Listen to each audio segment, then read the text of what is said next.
Hey guys, welcome to Maddie Draws, and welcome to another episode of Speedpaint Book Talk, the series that I don't know what to name. I'm just gonna call it Speedpaint Book Talk until I know a better title. So today we're gonna be talking about Thunderhead by Neil Shusterman. It's a sequel to Scythe, which I already reviewed, so if you wanna go check that out, you can if you want to. Thank you so much if you did. But before we do that, shameless plug here. If you want to support me and get some cool stuff from me, you can go in the description and check out my Patreon. Thank you so much.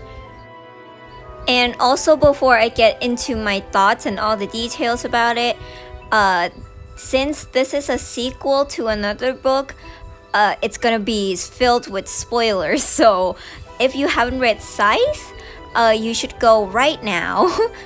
You are welcome to stay for the speed paint though. Just mute the video or something like that. And for those of you who have already read Scythe but haven't read Thunderhead yet, watch out for the spoiler warning later on. Just gonna start off by saying that Thunderhead might be my favorite book in this whole trilogy.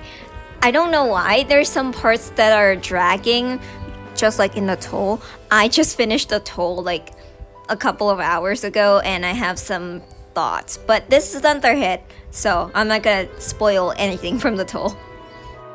I think this is mainly because of the ending, but we'll get to that later. I think it's pretty cool that they did this thing where they have like a perspective of the Thunderhead in the beginning of every chapter to like world build. Just like in the Scythe, where there's like a journal entry of one of the Scythe in the beginning of almost every chapter, I think, if I remember correctly. Yeah, so that's pretty cool. And speaking of POVs, there are so many POVs to keep track of, and they keep introducing new ones, and that kind of bothers me a little bit because I cannot keep up with them. And when they switch like to a brand new POV, I'm like, who the frick is this? Yeah, but overall I really like Thunderhead. It's not perfect by any means. There's some writing style things that I don't like about this series. So yeah, that's gonna be it for the non-spoiler section. So if you haven't read this book, please mute this video.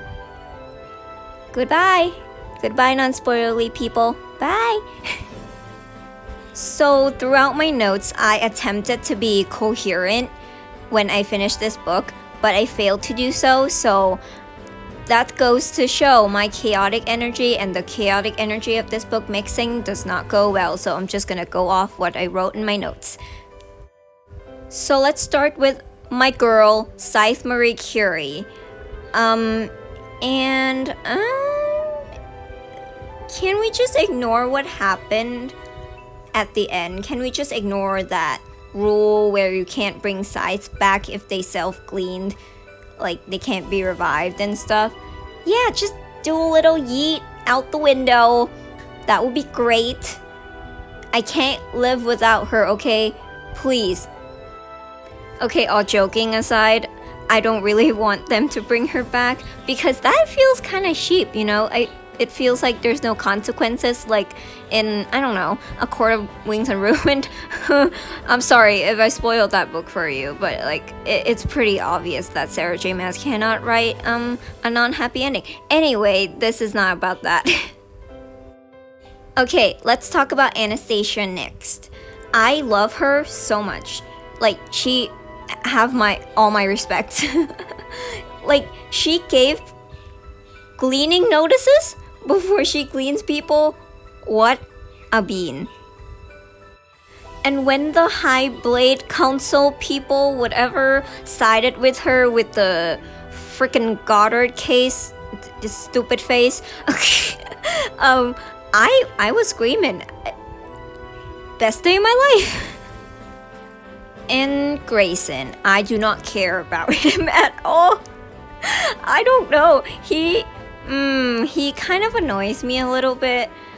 But, you know, I did get so mad for him when his confidant got gleaned. Like, that person who assigned him to be an unsavory to spy on them or something like that. And no one believes him that he actually is working undercover and he's not an unsavory. And like, that just bothers me so much. I just want them to stop. I was also very confused about what Faraday and the girl Manura or something her name is researching about. I was so confused the whole time, and now I know what it is, but you guys don't, because I have read the Toll, so I'm not gonna tell you, but you're just gonna have to be confused with me. So let's talk about the ending now. So in my notes, I titled this section Sharks. Like, did no one think that a way to die without a chance of getting revived, like, one of them is sharks? Like, people are listing out, like, oh, there's fire and there's something else, and my first thought was, when they mentioned the fact that you can do that, is sharks. Like, y'all. And now that just came back to bite them in the butt. No pun intended. As if Goddard burning alive and getting decapitated in the first book does not satisfy me. It doesn't. I just want him to be gone and go really slowly. I'm not gonna get into it because my brain is just So if I didn't know that there is a third book in this series, something in my room would have been so broken by now. I was about to chuck my whole ass computer across the room when I read that ending. The ending, it was the closest I've ever been to just chucking something while reading. It never happened before.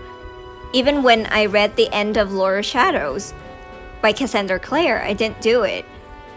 I have exceptional emotional control for that, and I take pride in that.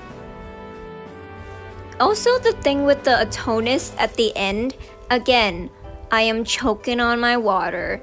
Please, you need to stop. That's why I asked if I need to study the Bible or something to understand this. I used to.